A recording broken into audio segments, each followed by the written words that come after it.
Hello అండి, అందరికీ welcome back to my channel నా కలల ప్రపంచం. ఈ ఛానల్లో వంట రెసిపీతో అయితే ఫస్ట్ వీడియో అనమాట. ప్లీజ్ అందరూ సపోర్ట్ చేయండి. వీడియో నచ్చితే ఒక లైక్ ఇవ్వండి. పుదీనా పచ్చడి ఎలా చేసుకోవాలి ఈ వీడియోలో చూసేద్దాం. దీనికి కావాల్సిన పదార్థాలు: పుదీనా, పల్లీలు, పచ్చిమిర్చి, టమాటో, అలాగే కొంచెం చింతపండు, ఎల్లిపాయ, జీలకర్ర. ఫస్ట్ అయితే మనము కడాయి పెట్టుకొని కడాయిలో ఆయిల్ అయితే వేసుకుంటున్నాను. ఆయిల్ వేసిన తర్వాత కొంచెం హీట్ అయిన తర్వాత పల్లీలు అయితే వేస్తున్నాను. పల్లీలను కొంచెం దూరగా మంచిగా ఫ్రై చేసుకోవాలి. కొందరు ఏంటంటే ఎండుమిర్చితో అయితే వేస్తారు.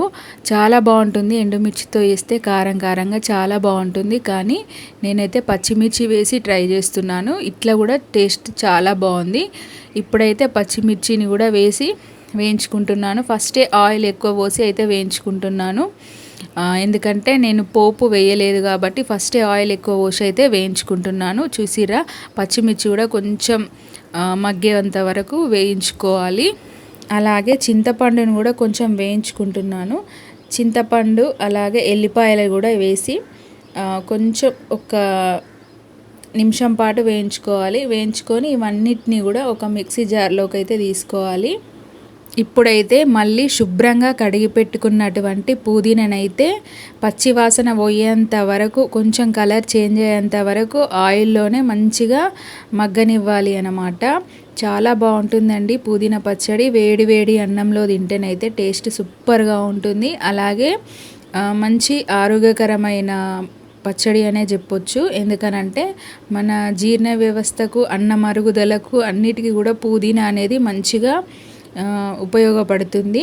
చాలా బాగుంటుంది. వేడి వేడి అన్నంలో తింటే సూపర్ ఉంటుంది టేస్ట్ అయితే. పుదీనా కూడా కొంచెం మగ్గనివ్వాలి. చూసిరా, కొంచెం కలర్ చేంజ్ అయ్యేంత వరకు మగ్గనిచ్చుకోవాలి. పుదీనా కూడా మగ్గిపోయింది. ఇంకా పుదీనాను కూడా మిక్సీ జార్లోకి అయితే తీసేసుకుంటున్నాను. అలాగే పుదీనా మగ్గిపోయిన తర్వాత మళ్ళీ కొంచెం ఆయిల్ అయితే వేసుకున్నాను. ఆయిల్ వేసి దీంట్లో జీలకర్ర వేసాను. జీలకర్ర టమాటాలను కూడా మళ్ళీ ఒకసారి మగ్గించుకోవాలి. ప్రతి ఒక్కటి కూడా చూపించినవన్నీ కూడా నూనెలో మగ్గించుకోవాలి అన్నమాట. చూసిరు కదా, ఈ విధంగానైతే మగ్గించుకోవాలి.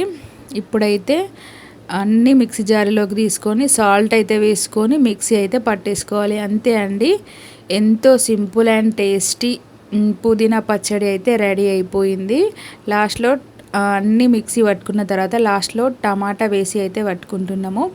చాలా టేస్ట్ ఉంది, సూపర్ ఉంది. కొందరు పోపు కూడా పెట్టుకుంటారు, కానీ నేనైతే పోపు వేయలేదు. కానీ పోపు వేసుకుంటే ఇంకా చాలా బాగుంటుంది. వీడియో నచ్చితే ఒక చిన్న లైక్ ఇవ్వండి. ఈ కొత్త ఛానల్ని ప్లీజ్ సపోర్ట్ చేయండి, సబ్స్క్రైబ్ చేసుకోండి. అలాగే పుదీనా పచ్చడి ఎలా ఉందో కామెంట్ అయితే చేయండి. థ్యాంక్ యూ అండి అందరికీ.